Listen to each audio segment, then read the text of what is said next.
黑神话钟馗的预告片出现了，本期视频我来聊一下游戏科学为什么不续做黑神话悟空了，我的一些猜想，以及我来解读一下黑神话钟馗的预告片。首先，为什么我们现在不做黑神话悟空的续作以及 DLC 呢？实际上，黑神话悟空本身体量就很大，要是真的搞续作呢，它并不是加一点新关卡就这么简单的。有人可能会问啊，战斗系统不用重做吧，没有过时。但问题是，续作总得有点新东西吧，不能跟原作一模一样。我们看常见的3A 大作，包括战神系列啊，包括甚至鬼泣系列，我们都要改变一些战斗系统，这都不是一些小打小闹。从动作逻辑到数值平衡，动作系统几乎等于推倒了一半重做，这工作量是非常大的。第二点是故事压力太大，容易走偏。黑神话悟空的剧情其实已经有点苗头了，慢慢往阴谋论上靠，甚至有点像《悟空传》那种通俗小说的路子。连孙悟空谈恋爱这种情节，大家都接受不了。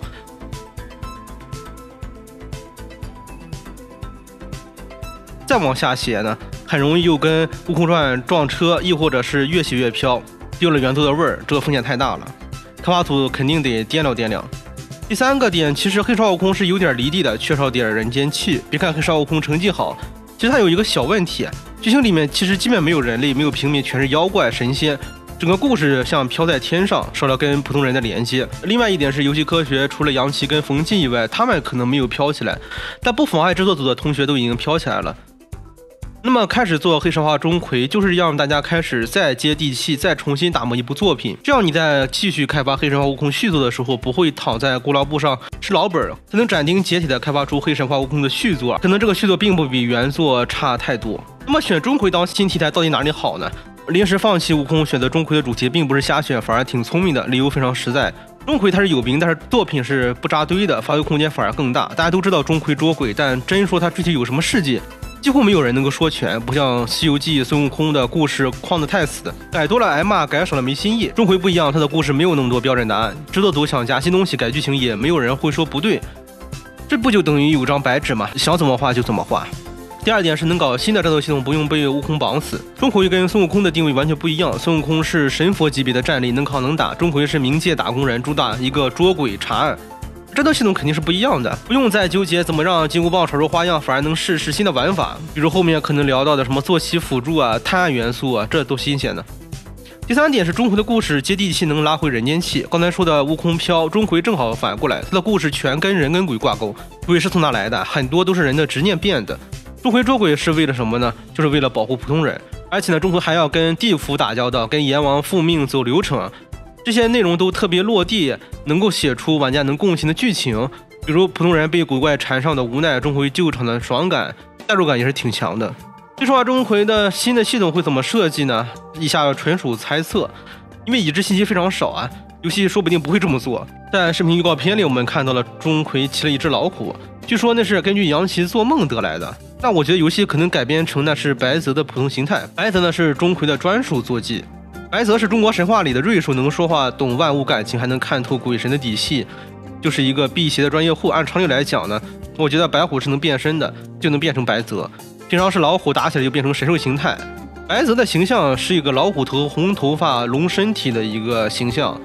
那我觉得甚至有可能游戏设计成多种形态的切换，比如说白虎啊、朱雀，或者是神龙的形态。老虎负责灵活赶路，白泽呢主要负责战斗给提示，当钟馗的助手用，玩法就更加丰富了。第二点是黑神话钟馗可能会加一些探案元素，并不只是动作游戏战斗系统。钟馗不只是捉鬼的，他还是冥界的差人，有点像阴间侦探的样子。他不仅能看到冥府的酷刑，还能查鬼怪的来历。游戏里面说不定就会加探的环节了，比如说寻找线索，搞清楚这鬼为什么害人，有什么弱点，然后再动手捉鬼，而不是上来就砍。这样一来就不仅有战斗的爽快感，而且有探案环节的游戏性更强，故事性也更强了。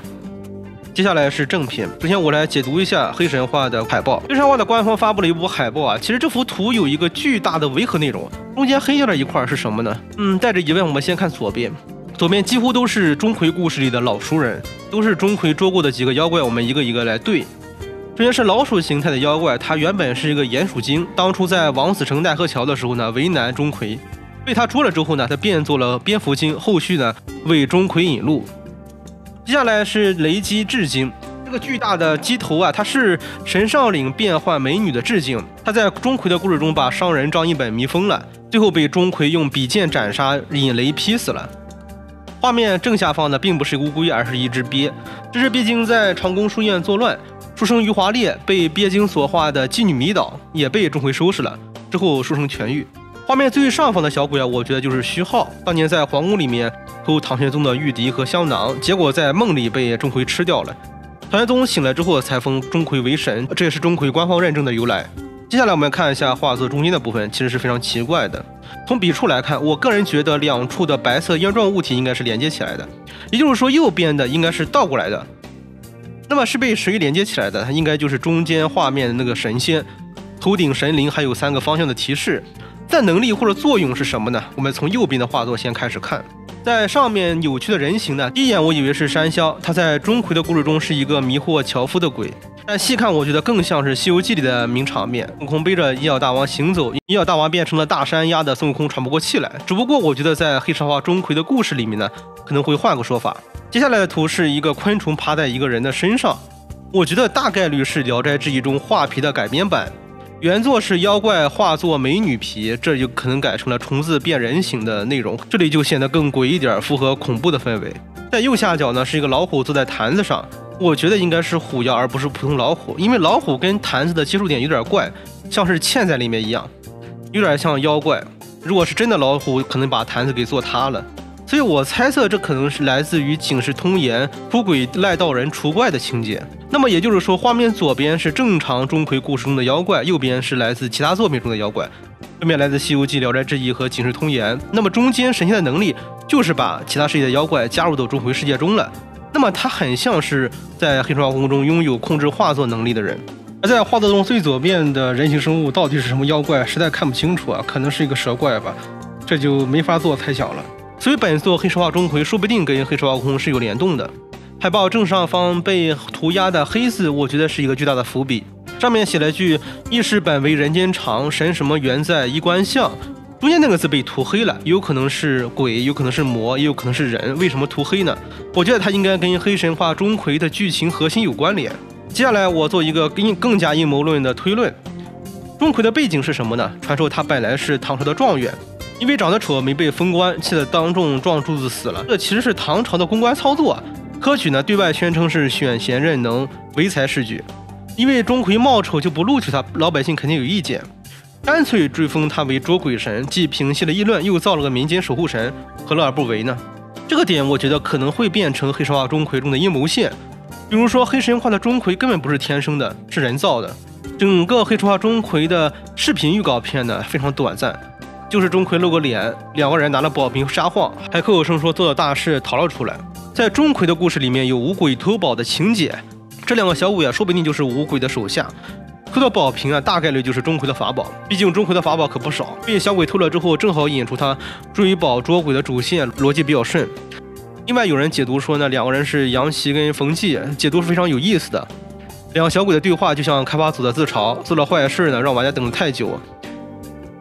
玩家也是大王逼着我们逃出来，赶紧放预告。虽然是玩笑，但是解读挺接地气的，也能看出大家对这款游戏的期待。最后我再臆想一下钟馗这个题材的优势和风险都在哪里。优势是能补悟空的短板，还能玩出新花样。第一点就是我之前提到的有人间气，钟馗离老百姓近，家家户户都贴过他的画像，而且是皇家认证的神，历代皇帝基本都认可，比孙悟空更有真实感，剧情能写得更共识。第二点是能加一些恐怖元素跟探案元素，捉鬼本来就是带点恐怖氛围的，再加上查案呢，比孙悟空的纯打怪呢游戏性更丰富一些。第三点是能联动其他神话，比如说跟包拯联动，真实故事里呢两人都参与过查案，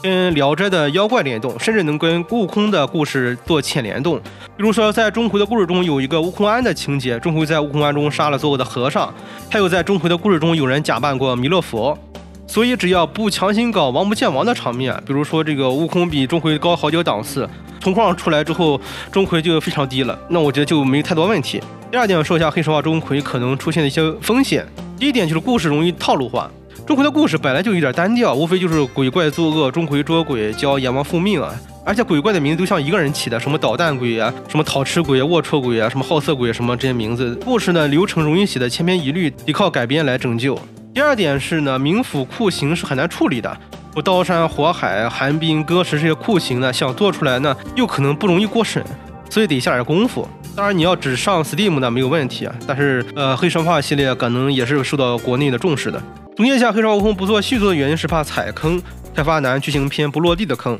选择钟馗的题材是选择了一个有名但灵活的题材，既能够补悟空的短板，又能玩出新玩法。现在能挖掘的细节就这些，海报里的伏笔、坐骑的设计、探案的可能呢，都令人挺期待的。如果接下来出新的游戏预告片或者新的实机视频的话，我会接下来继续做解读的。当然，本视频99%的内容都是我个人的完全主观臆测，如果大家有不同的想法跟意见，欢迎大家在评论和弹幕区讨论啊。如果你喜欢本期视频的话，欢迎点赞关注，我们下期再见。